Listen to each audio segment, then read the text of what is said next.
And as you go across this beautiful crystal bridge with the purple and the green, and that beautiful purple dome, and all those colors of the chakras coming through the crystal drawbridge, and you enter into the city. Tell me what it is that they wish to show you in the city of light today.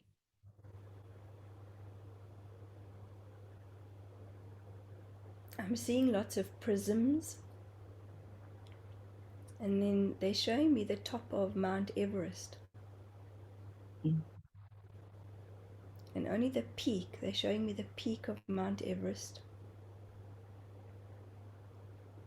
which has lots of snow on it, and the rest of it doesn't. And I keep seeing all these prisms, all these beautiful triangles. And when I look down, it's as if I'm in a cave with all these, with all these beautiful crystals that are singing. And they all have their own vibration, their own notes, their musical notes. And they're showing me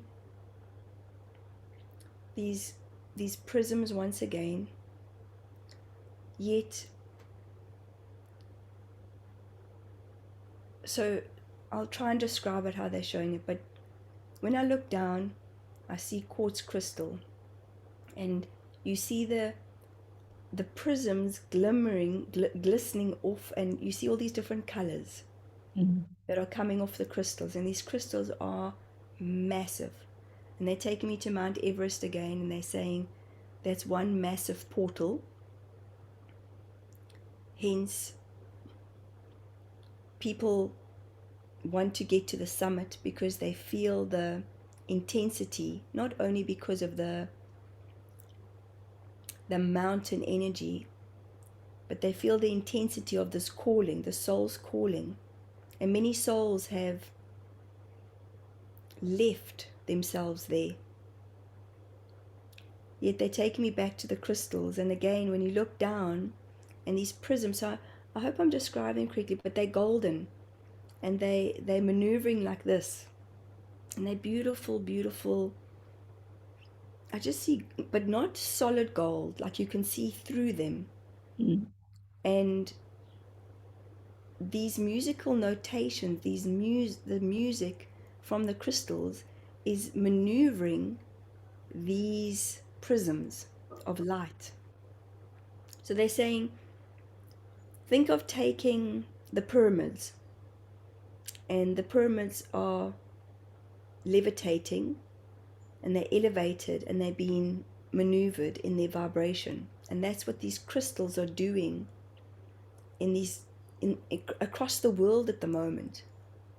And these different frequencies that are being encoded in all of us is bringing this massive transformation for humanity. So that there's a dance that's happening between ourselves and the beings out there. So the prisms are the beings, we are the crystals. They say, does this make sense? Yeah. And so all these tones that are being played on the music, what's that all about?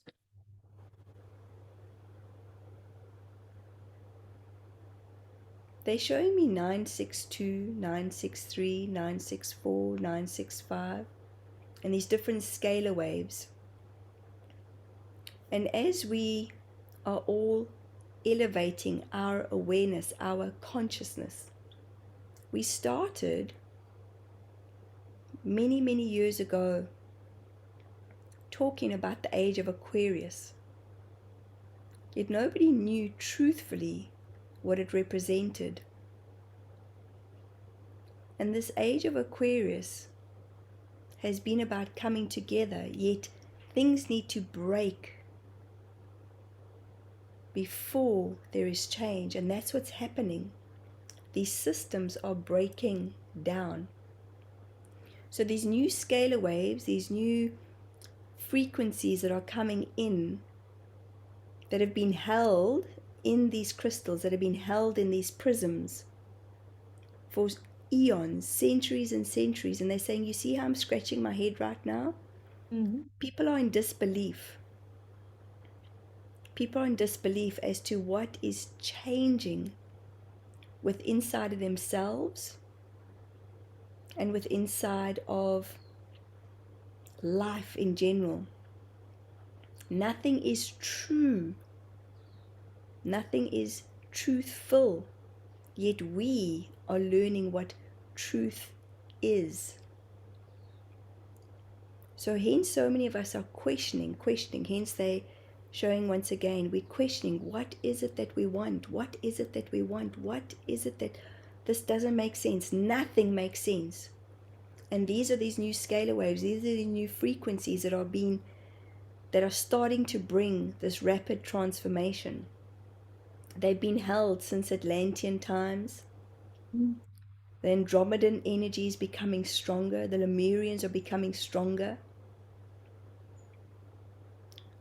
This seraphim energy. We spoke about seraphims last night. Yes.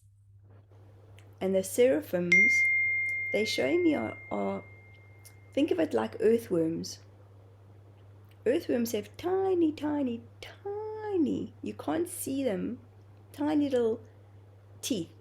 And you can't see them unless you put them under a microscope. But yet they know exactly what to do in the earth. And it's interesting because even now, this is where everything is shifting and changing. I can literally smell your perfume through the computer. I can smell you right now. The one perfume that you wear.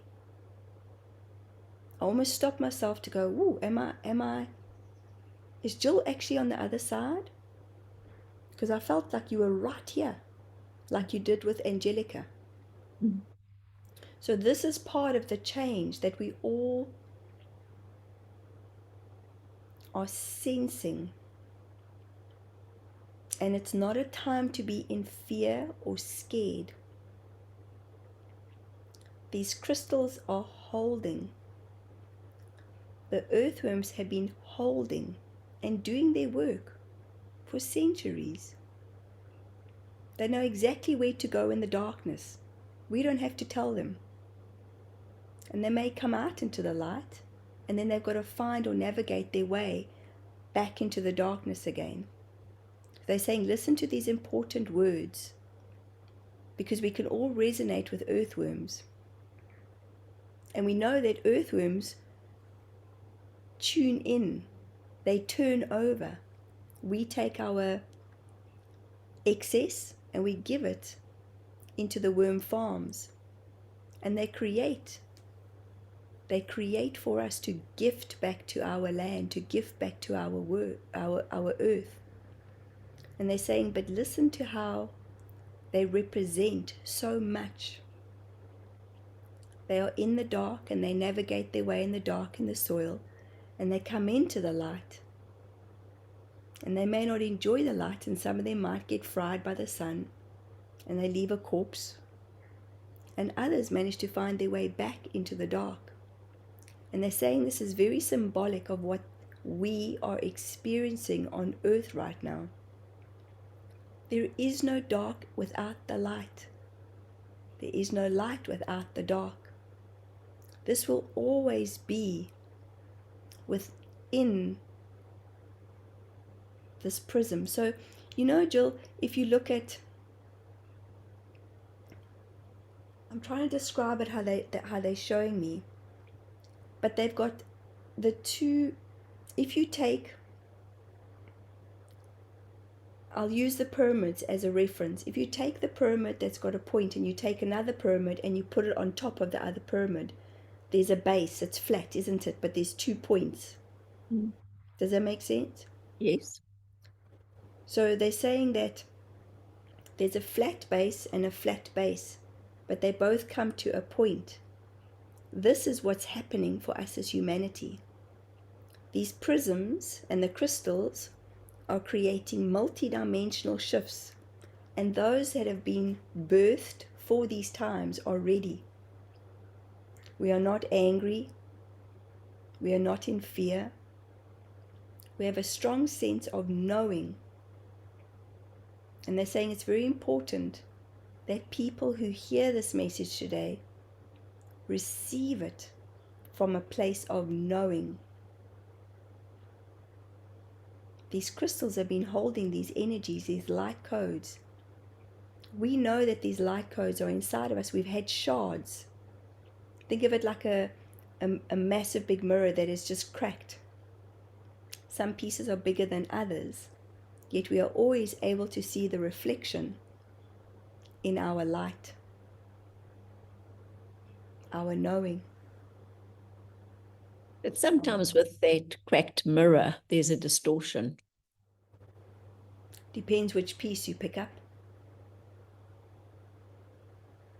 Even if you pick up a small piece of the mirror,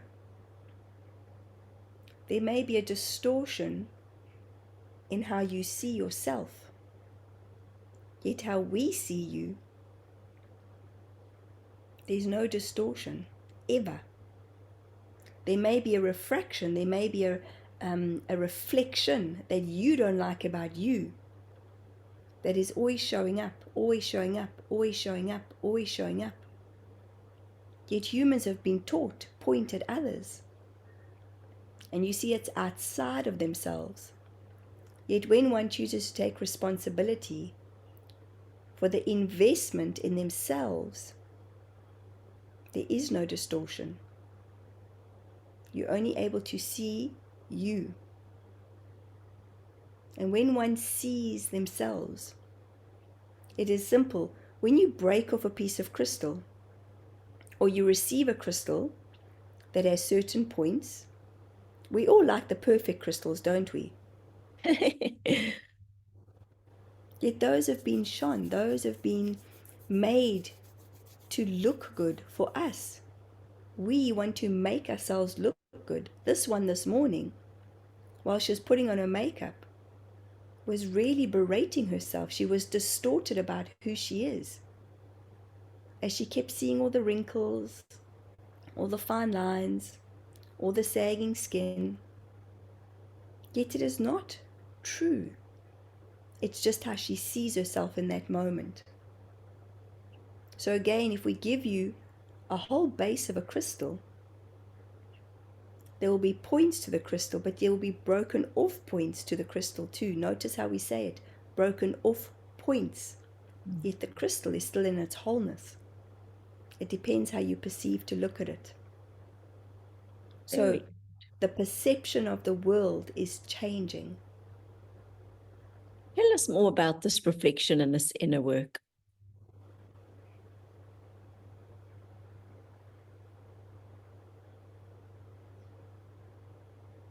So we're showing Michelle a snake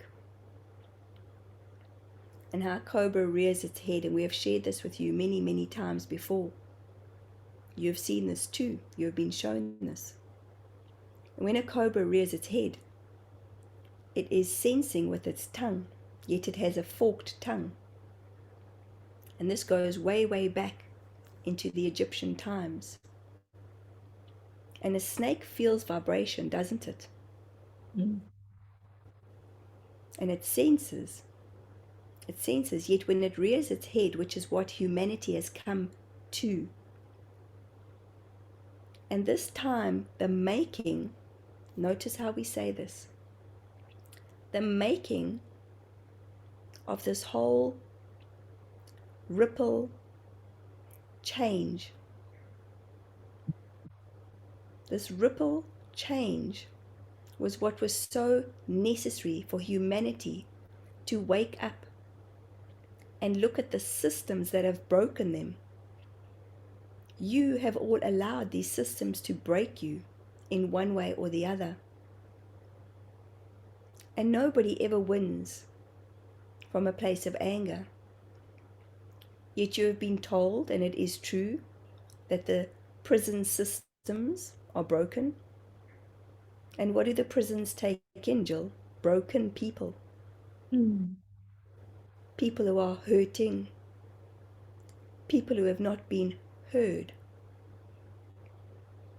So when one is doing the work, the inner work, one is looking deep within. One is looking at how do I see myself in the wholeness of who I am. It is one thing to profess. It is one thing to teach. But it is a true master who walks the walk, who experiences through life's teachings. Yet many are teaching what they don't even know to be true. Correct? Yeah, sadly so. Many profess that they know, yet they teach from this place. Many walk away. Many are giving away their power. This one taught me this one taught me that. We're showing Michelle the up and coming anniversary of the Twin Towers. Interesting how they built them as twins. Yet twins have a knowing. They grow in the womb. They always have a sense of one another, even if they look different. So we are sharing with these very prominent times in humanity. And again, people come together in adversity, don't they? Well, what was the lesson that we needed to learn about the Twin Towers falling?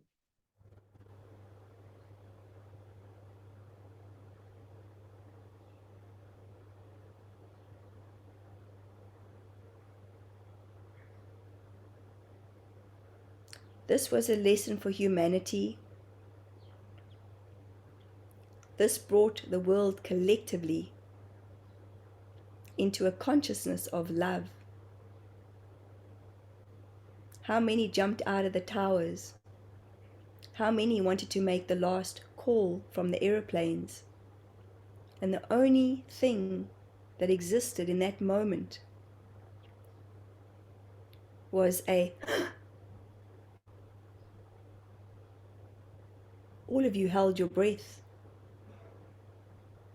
All of you looked. All of you noticed, and all of you sent your energy of love to those humans, didn't you? Yeah. And as you held your breath, you created space. And many sacrificed. You may look at it as being the sacrificial lamb. Yet the life lesson is that no one gets to control anyone else.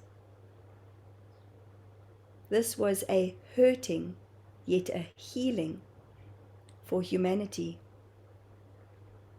And the consciousness, there was an elevated, a flip in human consciousness of what really is important. Many humans walk to work. Many humans go to work on a daily basis with their heads down, not noticing one another. And in the big cities, so many do not even acknowledge each other. They push each other, they bump each other. There is a lack of awareness that existed. And now, even fast forwarding to 2020, people are becoming more consciously aware, observing what it is that they truly desire. You are in it, Michelle is in it. How do we want to live our lives? Not how do we exist anymore. How do we want to live our lives?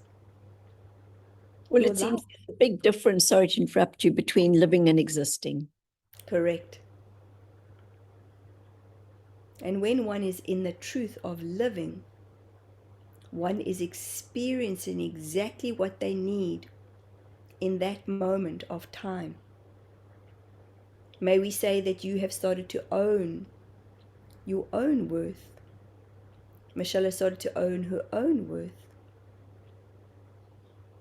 And when we talk about owning worth, it is about truly knowing to be in service. When one sees pure light, one only sees light in the other. Nothing else exists in between. You may see colors.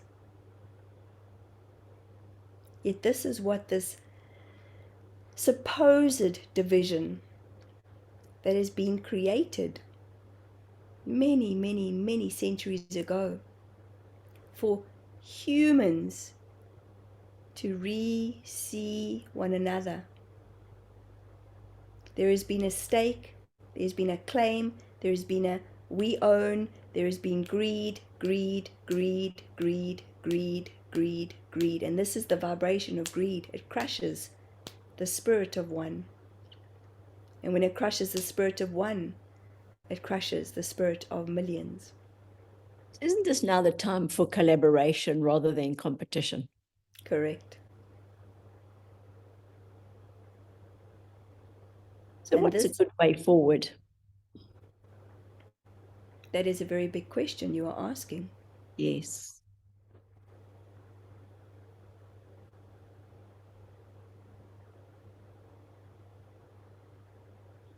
When one is in a space of pure connection, again we reference how many talk about being connected into the light. We will connect you, we will connect you, we will connect you. Well, does that not sound like many presidents, politicians that lie? We will, we will, we will. And yet it is all about I will decide.